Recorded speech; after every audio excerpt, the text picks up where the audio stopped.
Assalamualaikum warahmatullahi wabarakatuh. Waalaikumsalam warahmatullahi wabarakatuh. Alhamdulillah, apa kabar anak-anak semuanya? Baik. Masih semangat ya untuk belajar pada hari ini? Oke. Ya, untuk anak-anak pada hari ini sudah disiapkan semuanya ya? Pakaian semua rajin? Dimasukkan semua? Oke. Ya, terima kasih. Kemudian hari ini ada yang udah berangkat, kamu berangkat semua? Ada berangkat ya. Siapa saja itu? Ready. Oh ya, buku ini mana ini jurnalnya? Buku jurnalnya. Oh, ini hanya ini. Iya. Buku jurnal. Oke, baik. Oke ya. Oke anak-anakku semuanya, hari ini kita akan mempelajari Quran hadis. Sebelum kita mulai pelajaran, mari kita berdoa dulu ya, untuk memulai pelajaran hari ini biar berjalan dengan lancar, gitu ya. Oke, kita berdoa bersama dengan bacaan Bismillahirrahmanirrahim. Sama-sama.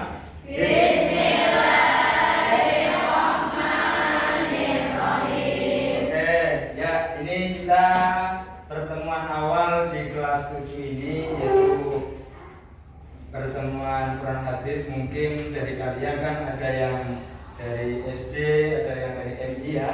Ini mungkin sangat belum terbiasa dengan belajar Quran hadis, sehingga nanti kita akan bersama-sama semoga cepat bisa beradaptasi dengan pelajaran Quran hadis yang akan kita laksanakan. Langsung saja kita akan mulai pelajaran Quran hadis pada hari ini ya. Oke, ini ada beberapa poin ya terkait dengan pelajaran Quran hadis pada hari ini. Oke. Ini ada standar kompetisi ya, artinya bahwa kalian belajar ini nanti harus punya panduan kira-kira apa yang akan dijadikan sebagai barometer atau sebagai acuan utama di dalam memahami terkait dengan pelajaran Quran hadis. Nah, hari ini kita akan memahami Al-Quran hadis sebagai pedoman hidup. Sebagai umat Islam, terutama kita generasi penerus, tentu saja kita harus memahami ya, apa itu Quran hadis, ya, apa itu Al-Quran, apa itu hadis, kan? Mungkin kalian sudah sering terbiasa melihat Al-Quran di rumah ya, kemudian sering membaca hadis di rumah. Itu apa? Ya, kayak maksud dari definisi Al-Quran itu apa? Nah, ini nanti kita akan bahas di sini ya. Kemudian Al-Quran sebagai pedoman hidup ya. Dalam arti bahwa kita dalam setiap berkomunikasi atau berinteraksi dengan siapapun, baik itu secara hubungan sama manusia atau hubungan kita dengan Allah, ini harus melalui pedoman, yaitu pedoman Al-Quran dan hadis. Logikanya begini anakku ya, kalau kalian ini misalkan kalian ini membeli barang baru gitu ya, membeli barang baru, pasti kalian ini akan dibekali dengan buku panduan gitu ya. Contoh ini, kalian beli HP atau beli motor, ini pasti akan ada buku panduan di dalamnya. Nah, tujuan buku panduan itu untuk apa? Nah, tujuan buku panduan itu adalah sebagai tata cara untuk menggunakan barang tersebut. Nah, kemudian ketika kita menggunakan barang tersebut sesuai dengan buku panduan yang ada, ya, maka insya Allah barang tersebut juga awet. Begitu pula dengan kita manusia. Manusia ini diciptakan oleh Allah Subhanahu wa Ta'ala, diberikan buku pedoman atau buku petunjuk. Apa itu? Al-Quran dan hadis. Sehingga ya, di dalam kita belajar terkait dengan Al-Quran dan hadis ini benar-benar kita nanti akan benar-benar meyakini, benar-benar percaya bahwa itu adalah pedoman yang harus kita benar-benar laksanakan dalam berinteraksi dalam kehidupan sehari-hari. Itu maksud dari apa yang disebut Al-Quran hadis ini sebagai pedoman hidup. Nah selanjutnya ya, oke, nah kita standar kompetisi ya. Ini kita akan memahami Al-Quran dan hadis sebagai pedoman hidup. Ya. Kemudian selanjutnya terkait dengan kompetisi dasar, apa-apa yang akan kita capai di pertemuan kali ini. Nanti akan menjelaskan tentang pengertian fungsi Al-Quran dan hadis, kemudian menjelaskan cara-cara memfungsikan Al-Quran dan hadis, kemudian menerapkan Al-Quran sebagai pedoman hidup di dalam kehidupan sehari-hari ya. Oke, itu tadi kompetisi dasar yang harus kita dapatkan ya. Kemudian ini kaitan dengan kalian ya. Kalian harus mampu setelah pembelajaran ini mampu menjelaskan tentang pengertian Al-Quran, pengertian fungsi Al-Quran dan hadis ya. Kemudian menjadikan Al-Quran dan hadis ini sebagai sumber atau sebagai pedoman dalam kehidupan. Oke, langsung kita masuk pada uraian materi ya. Ini dalam uraian materi ini kita pertama adalah terkait dengan pengertian Al-Quran ya, pengertian Al-Quran dan hadis. Al-Quran sendiri ini banyak apa? Berasal dari bahasa Arab. Asal kata adalah qara'a yaqra'u Qur'anan, yang artinya apa? Ada yang tahu? Artinya adalah bacaan ya. Secara istilah Al-Quran itu apa?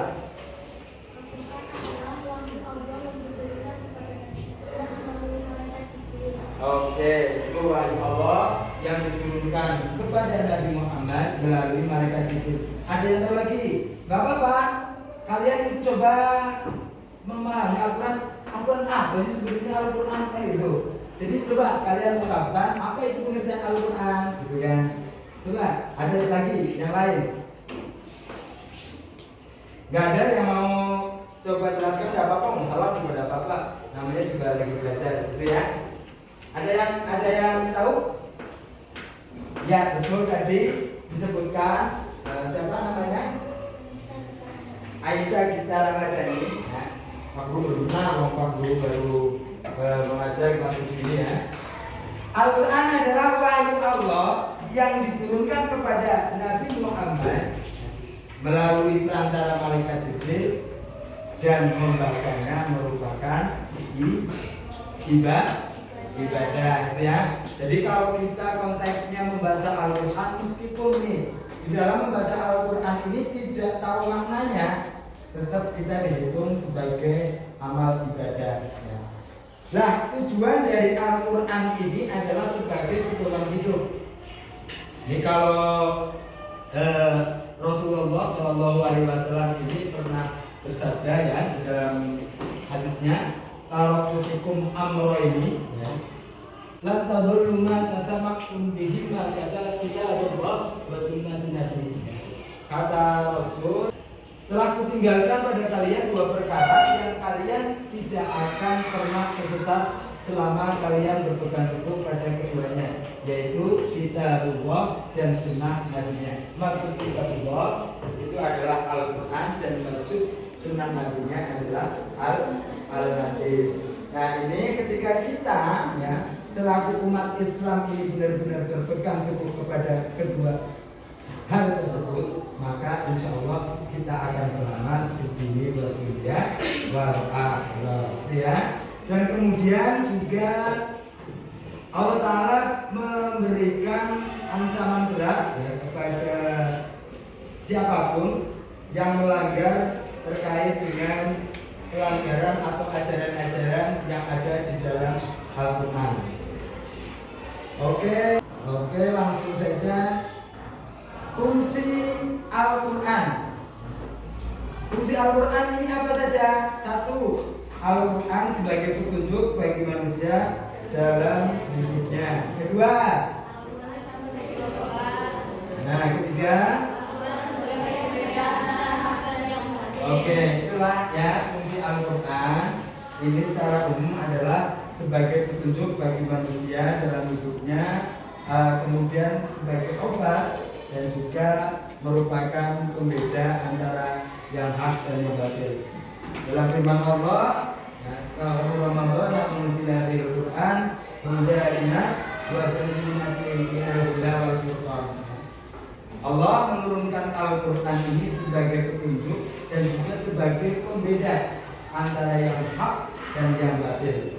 Artinya bahwa ketika kita menjalankan aktivitas, kemudian di dalam Al-Quran ini ada larangan, maka kita tidak boleh melaksanakan atau melakukan hal itu. Kenapa? Karena kita sudah dibatasi oleh larangan-larangan dari Al-Quran. Intinya ketika kita melaksanakan ajaran yang ada dalam Al-Quran, secara otomatis kita akan mendapatkan sebuah pahala atau ganjaran dari dan hadis. Ya. Fungsi Al-Quran dan hadis pertama, menetapkan dan memperkuat hukum-hukum yang telah ditentukan oleh Al-Quran. Maka dalam hal ini keduanya bersama-sama menjadi sumber hukum. Apa yang telah kami dulu terangkan tadi terkait dengan bagaimana kita harus memahami sumber hukum secara Islam, yaitu Al-Quran sebagai sumber utama, hadis sebagai sumber kedua. Ini bahwa fungsi terhadap fungsi Al-Quran terhadap fungsi hadis terhadap Al-Quran demikian. Kemudian yang kedua adalah memberikan rincian dan penafsiran ayat-ayat Al-Quran yang berfungsi masih mujmal, memberikan persyaratan ayat-ayat Al-Quran yang masih mutlak dan memberikan tasdih atau penentuan khusus ayat-ayat dalam Al-Quran. Contoh begini, dalam Al-Quran ini banyak ada beberapa yang masih bersifat mujmal. Ya.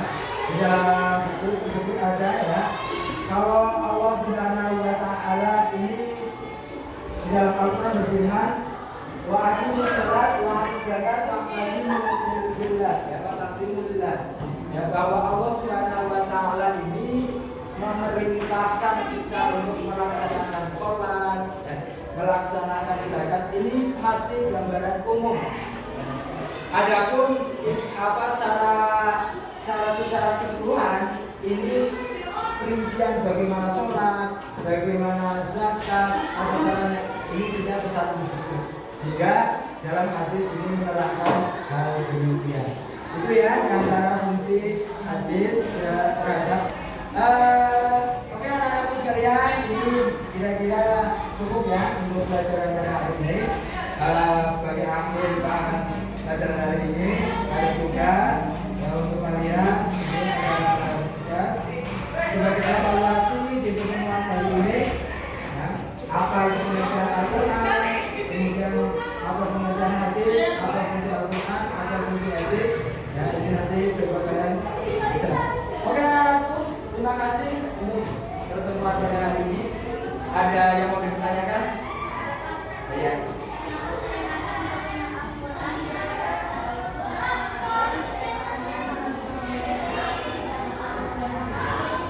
Oke, ini pertanyaan yang bagus ya untuk ada pertanyaan dari teman kalian bahwa Pak, kok kenapa sih Al-Quran diturunkan katanya malam Lailatul Qadar? Malam Lailatul Qadar itu katanya di akhir-akhir Ramadan.